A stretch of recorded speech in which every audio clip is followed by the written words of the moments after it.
Dragon Age: The Veilguard. This is a game that's been extremely hyped up. Everybody is super excited to see this game. Super excited. Really excited to see it. It's been 10 long years.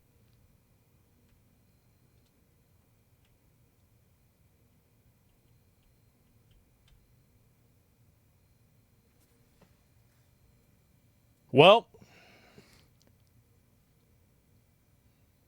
that's a good start. Been 10 long years since Dragon Age Inquisition, and the expectations for the next game in the series, Dragon Age: The Veilguard, seem impossible. A full decade, a bevy of behind-the-scenes changes, and an interesting start to its marketing campaign made me a little worried for my most highly anticipated game of the year. This guy looks so fucking ugly and retarded. Who the fuck thought this was a good idea to make a character that looks this way? This is the dumbest looking character in the entire game. Like, why would you do this?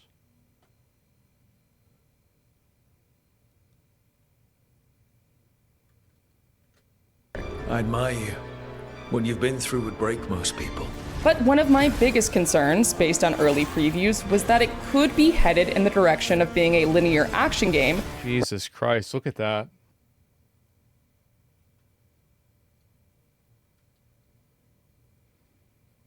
I can't wait to play this. Linear action game, rather than its more open world predecessor. While Dragon Age is known for changing its style with each installment, I hoped dearly that it wouldn't lose too much of the DA DNA I fell in love with. After hours of hands-on time spread across 2 days, I'm pleased to say that I walked away with excitement and curiosity, but mostly relief to wave many of those concerns goodbye. How can you look at this and think that it's good?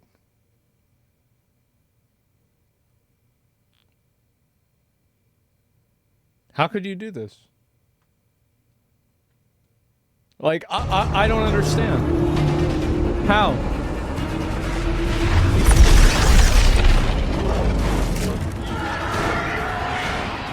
My time with the Veilguard covered a wide smattering of things, including the incredibly expansive character creator. Veilguard covered a wide smattering of things, including the incredibly expansive character creator, the introductory quests, a faction mission, and a companion quest a little deeper into the game. But I was mostly pleased with my ability to just explore Northern Thedas and all its gorgeously designed glory, experiencing a setting in Dragon Age lore that we've really only heard about. To be clear, the Veilguard isn't the open-world playground that Inquisition was. As game director Corinne Bush has previously stated, it's more mission-based. But what impressed me after the first few hours was how much exploration can still be done in the various regions.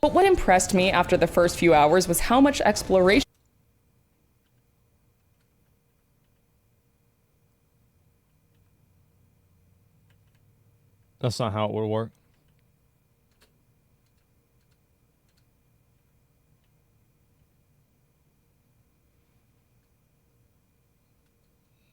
It's just bad.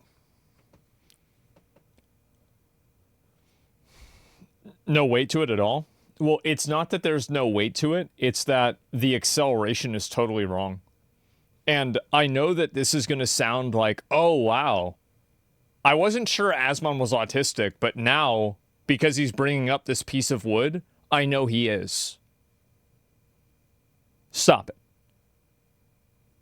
I want you to understand that if you can't get this right, the odds are that you can't get anything else right either. This is the exact type of thing that I was talking about with mining canary problems in video games. This is exactly what I meant. Poor physics for even a piece of wood. Holy nitpick. You're going to call it a nitpick. I'm going to call it a pattern. And I guess when the game comes out, we'll see who's right. Much exploration can still be done in the various regions, as well as the impact the player character, Rook, can have on those regions. And there we go. Easy. Wow, isn't that something?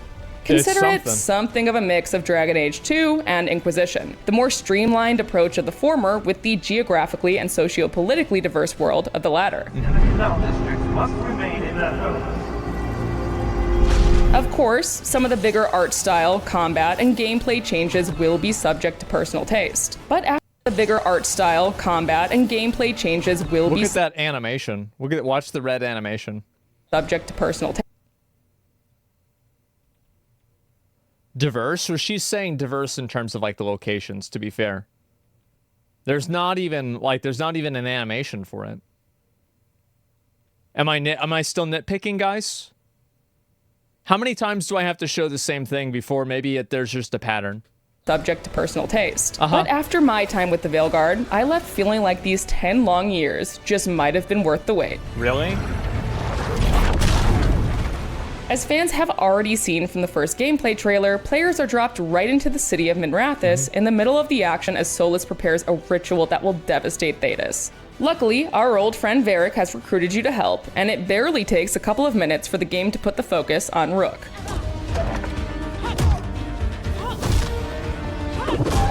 After a surprisingly concise story recap from Varric, there are a number of aspects the Veilguard starts easing you into. Okay. For one, the combat.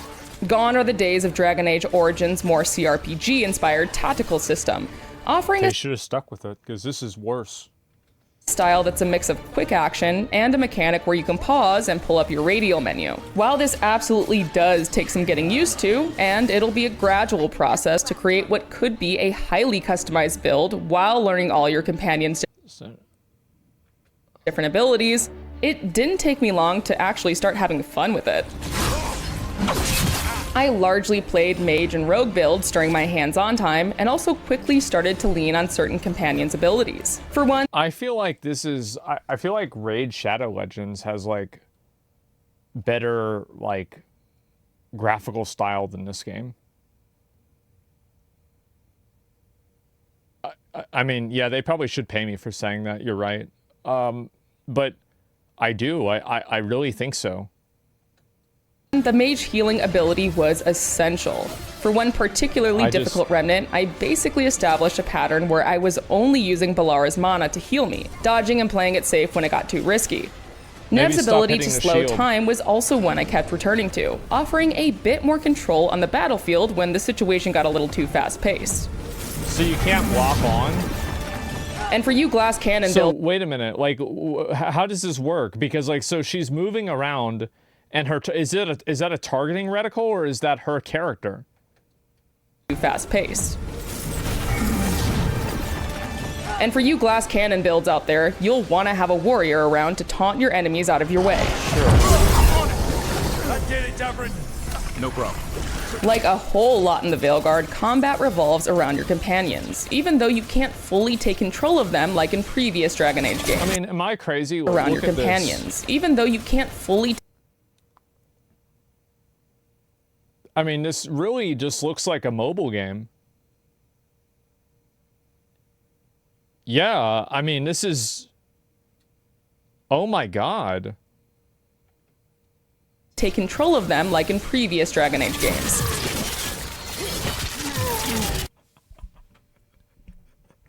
Oh my god. Okay, alright, let's watch that one more time. Control of them like in previous Dragon Age games. Okay, you saw that.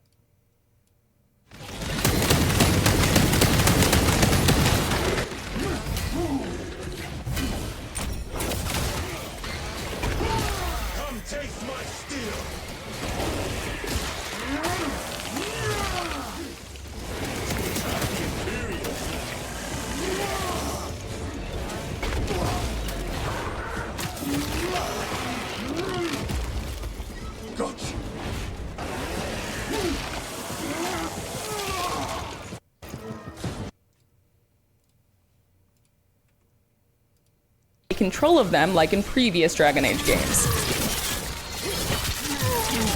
Different companions.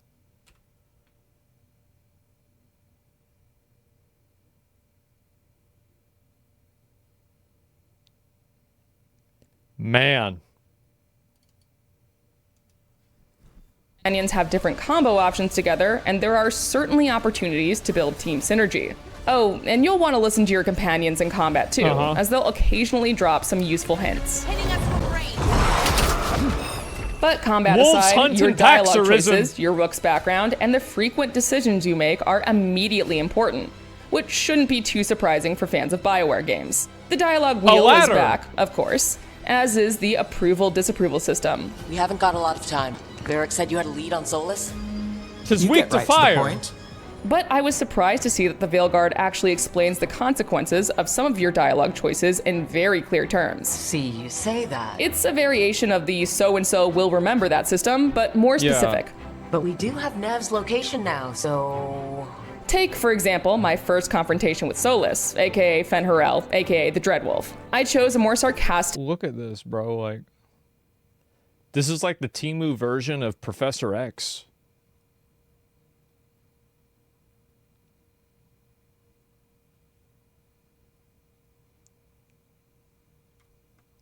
It was like Professor V.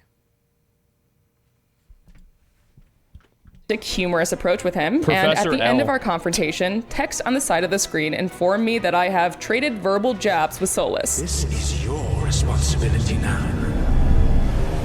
It was far from the only occurrence of this sort of text, and it leaves me curious as to how your relationships with various characters will build and branch out over time based on your attitude.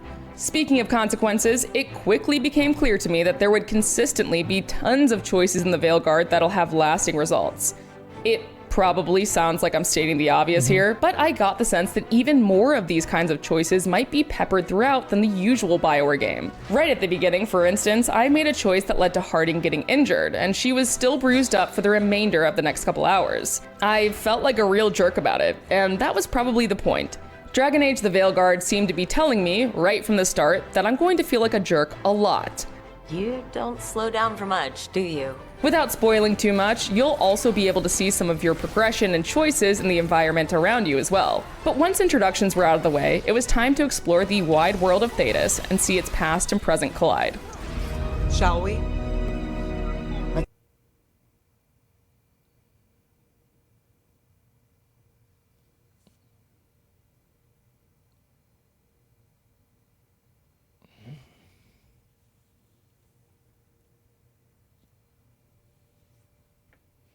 Maybe we should cancel video games. Maybe we shouldn't make video games anymore.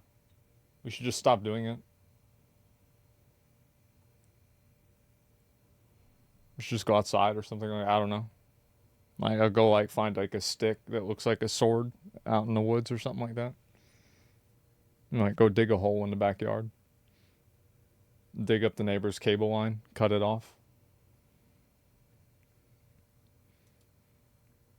Let's do this.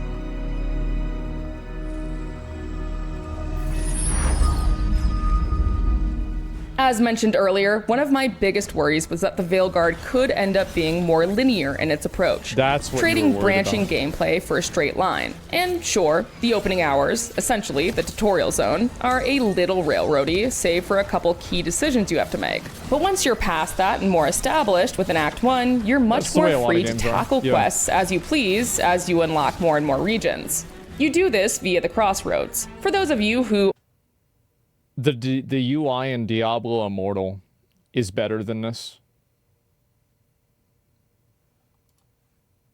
aren't brushed up on your Dragon Age lore, that's a nexus between the waking world of Thetis and the metaphysical realm of the Fade, through which the ancient elves would travel through magical mirrors called Alluvians.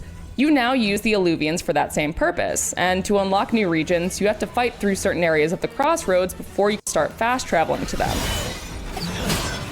Bro, watch this again. This is so unbelievably fucking terrible. I can't even believe this. Like, this is, you know what this reminds me a lot of? It reminds me of, like, games that tried to copy Dark Souls in, like, 2013.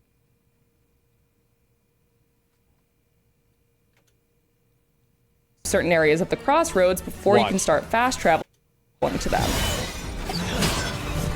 Unlocking said regions opens up a vast network of areas, and not unlike past Dragon Age games, they're dramatically different from one another. As the gods' champion passed freely, so will you. Wow. Take, for example, the Arlithan Forest, a gorgeous, colorful region that mixes greenery with elven magic. You can see nugs burrow into the grass, magical artifacts abound, and there's a vast array of nature to simply admire. You're hit with a massive tone shift, however, when you head to Haussburg.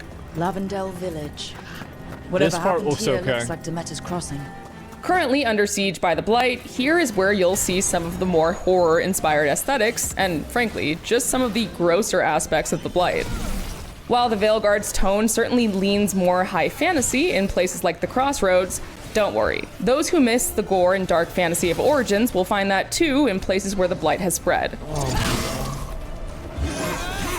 But I couldn't help but spend a lot of my time just running around in Treviso, the bustling city that's home to the Antivan Crows faction. For one thing, a lively city feels like a novelty in Dragon Age. But there was simply so much to explore that I kept getting sidetracked. A merchant with unique items here, a new quest to pick up over there, and a random combat encounter over there. What is this again? Merchant with unique items here, a new... Why do you, like, who thought it was a good idea to make a character look like that? Like, how did you do this? Like, how did this go past, like, anybody? I don't even understand. This is insane. I'm going to say something right now, and it's going to be super controversial. This looks worse than Concord. And I don't even think that it's close. Yep. This is actually worse than Concord. A new quest to pick up over there, and a random combat encounter over there. Kill them! Kill the Anton! And that's just when I wasn't looking around for a cat or dog to pet. Because yes, you can pet the cats and dogs. I'm so sick of these games.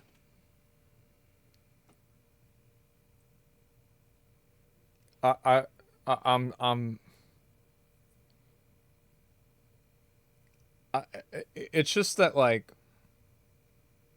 I don't have a problem with it, but, like, it's like whenever you see somebody that has Funko Pops behind them, it's not really that everybody that has Funko Pops is a problem, but a lot of them are. Right? It's just like, it's indicative of, like, this, like, soft, modern tone.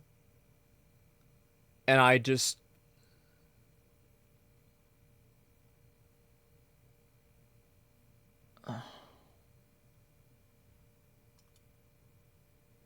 Outside of the cats and dogs, there are some unique ways to interact with the environment as well. Each companion has an environmental ability, some of which came in quite handy for me. In my time in the Arlethan Forest, I frequently called upon Balara, whose environmental ability allows her to tinker with magical artifacts. In a nice quality of life feature, your companions don't even need to be in your party in order for you to use these abilities. As an aside, another one of my favorite quality of life additions is the fact that party banter pauses and picks up again later if you trigger combat, a cutscene, or anything else that would interrupt their dialogue.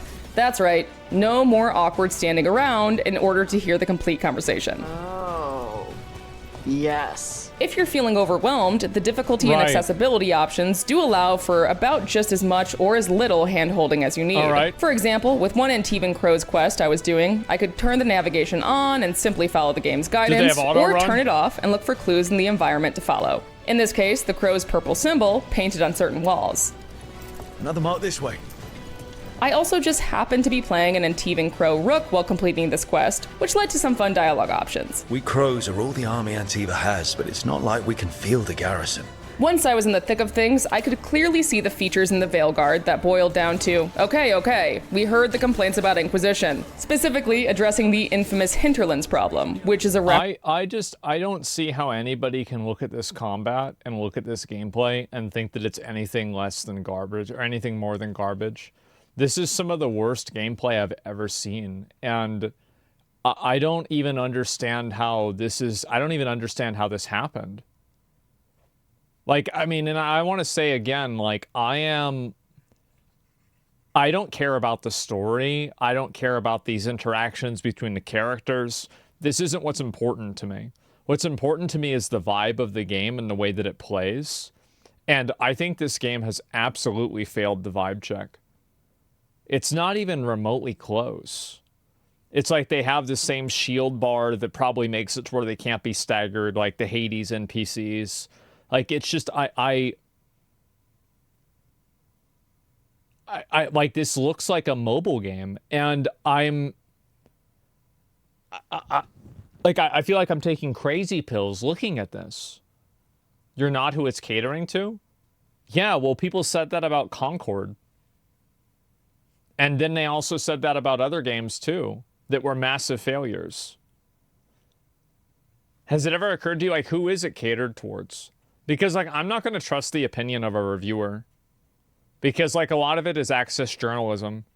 And so, like, I'm not saying that she's lying, but, like, I'm not saying that she's not either, right? It's like And I don't think you guys should trust my opinion either. Like, I don't think you should listen to any person. You should look at what you're seeing, listen to what's being said, and see if that resonates with you. And what she's saying isn't resonating with me at all. I'm not seeing what she's seeing at all. The reality is mobile games are getting an inch closer to PC. Yeah, but this doesn't even look good in general, right? It's like the mobile game it's not the problem because it looks like a mobile game. It's a problem because mobile game UIs are obnoxious.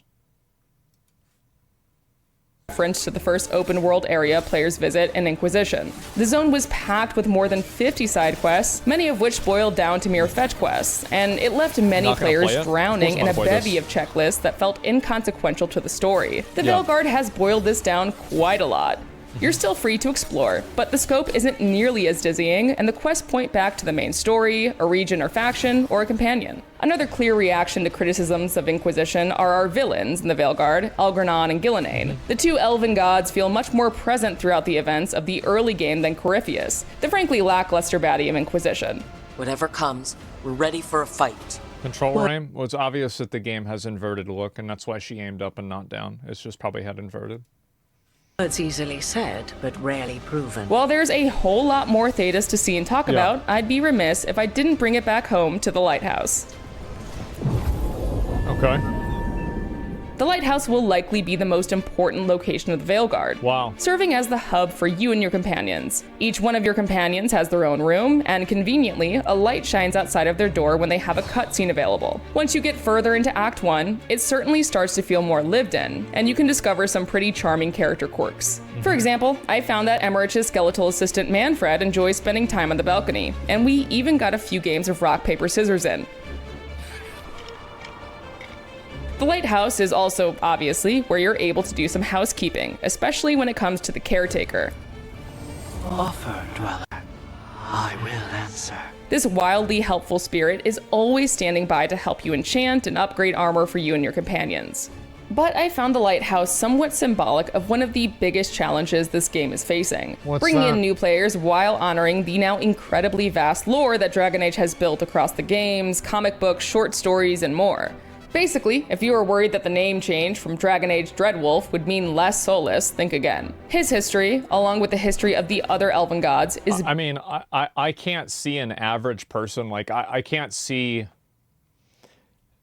anybody who is, like, just a... All of my friends, like, my real-life friends, like, you remember that guy I was telling you guys about earlier, if you're watching a stream, that, like, we were fighting each other, like, with sticks in the backyard? You know what he plays?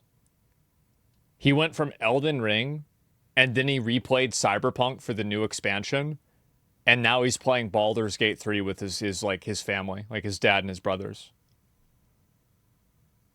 I couldn't see somebody like him playing this shit.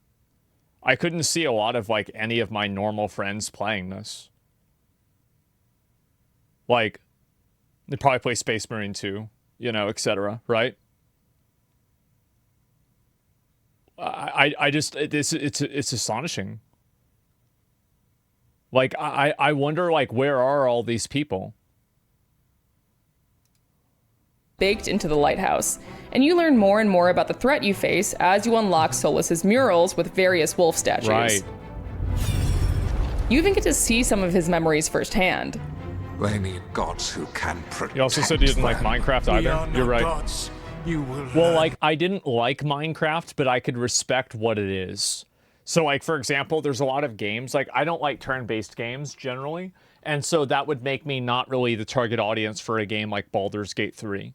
However, I can respect and understand that a game has high quality and is a good version of what it is by looking at the way that it's designed and the other pieces that are more universal. I think that it's like kind of an onion, right? In a bad game, the game gets worse the more you look into it, and a good game, the game gets better the more you look into it. And I think that, you know, for me, it's pretty obvious what kind of onion we're looking at here. As a lore nerd, I very much appreciated this, as well as the various other callbacks to series history. The Origins fans will likely love the Grey Warden heavy quests, and we already know the Inquisitor will be involved in some way, as you can recreate them and select your world states in the character creator. But I do wonder if it'll overwhelm new players, which BioWare certainly seems to be courting with its action-heavy combat system. Yeah. That's why it helps, at least, to have something of an outsider like Rook to take the helm of the Veilguard. Plus, the scrappiness of Rook reminded me a bit of playing as Hawk in Dragon Age 2, rather than the more Chosen One-esque protagonists of the Warden in Origins and the Inquisitor in Inquisition. In short, a lot's changed in Dragon Age the Veilguard, but there was so much I was relieved to see stay. The focus on companions and romance, the rich lore, so much I was relieved to see stay. The focus on companions. Just a minute.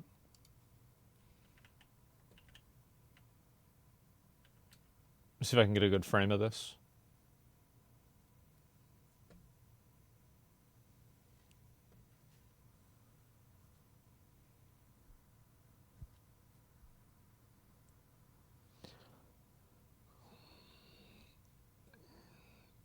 I just like... It's like some Disney Pixar shit. Like, it doesn't look dangerous. Like, it's just... I'm sorry, bro. Like, this...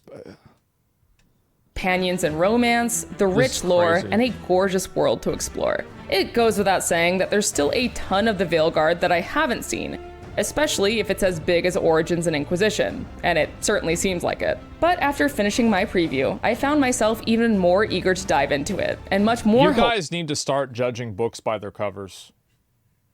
You need to start doing that.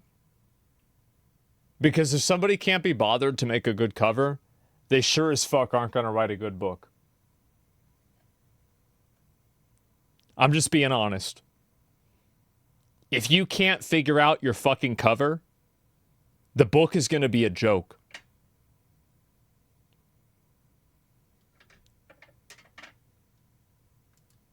That this could be the hit BioWare needs. It is. It's the hit that it'll need to send it into bankruptcy. He's banging on my... Yep, absolutely. It's been... I don't understand how anybody can look at the quality of this gameplay and see anything about this game that seems even remotely appealing at all. Every single thing about this game I find to be absolutely repulsive. I think that the character design is terrible. The story seems bland. The graphics are garbage. The UI looks like it came from Raid Shadow Legends. That's not true. Raid Shadow Legends is better.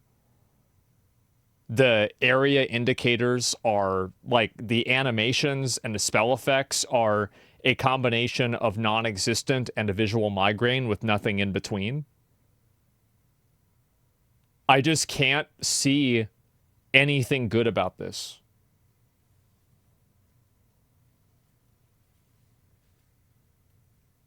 Like,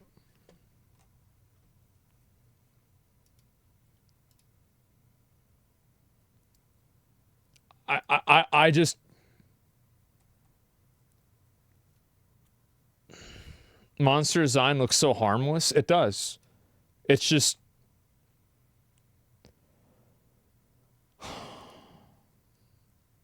Can you compare this Griffin to the one in Witcher 3? Yeah, I was actually going to do it to the one in Dragon's Dogma 2, but I didn't really want to waste my time with it.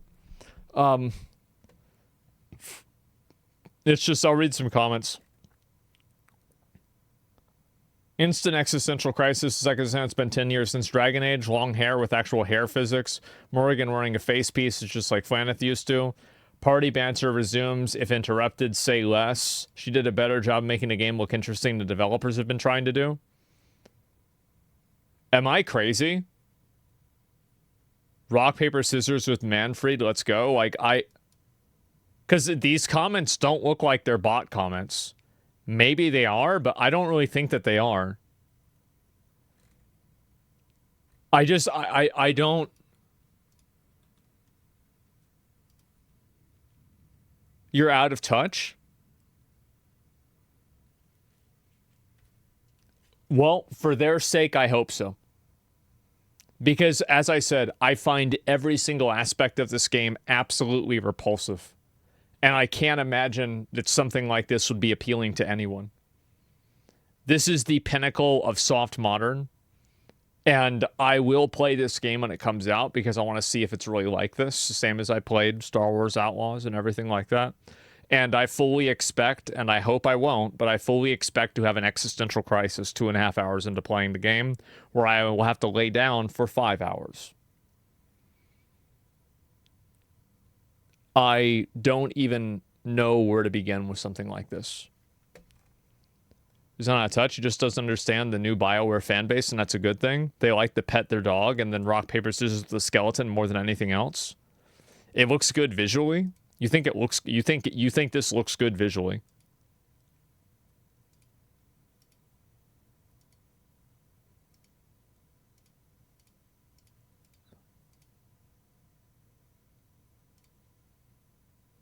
I really don't think so.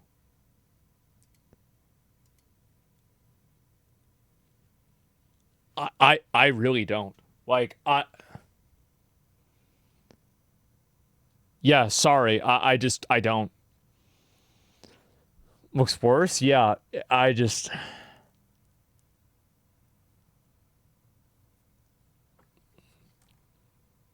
You also like Grand Blue Fantasy Relink? It has dog shit writing, anime art style, and flashy combat?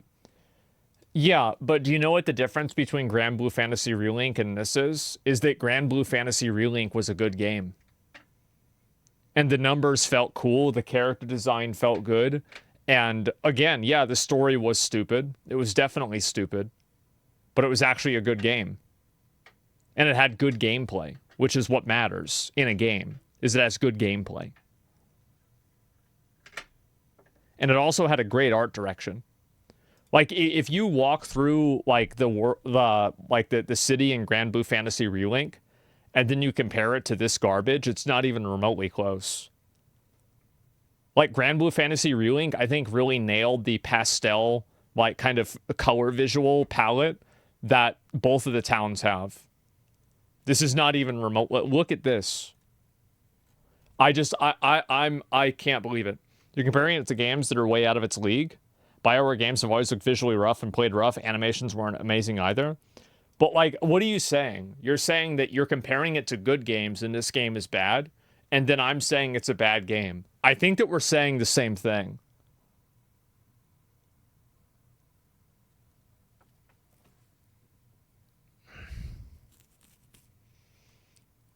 When you play Wukong, probably made about 50 million. These big studios making the shift for 8 years.